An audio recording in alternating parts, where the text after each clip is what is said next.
Once upon a time in a magical forest, there lived two best friends, Mia the mischievous rabbit and Oliver the wise owl. One sunny morning,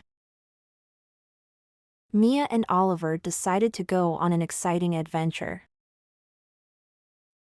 The sun was shining, the birds were singing, and the whole forest seemed to buzz with anticipation. As they hopped and flew through the forest, they discovered a mysterious, treasure-filled cave. Their eyes widened with wonder at the sparkling jewels and gold coins that lay within. But suddenly, they were faced with a challenge: a fierce and cunning dragon guarding the treasure. Mia and Oliver knew they had to use their wit and bravery to outsmart the beast. Together, they devised a clever plan, combining Mia's speed and Oliver's wisdom. With perfect teamwork, they outwitted the dragon and claimed their prize.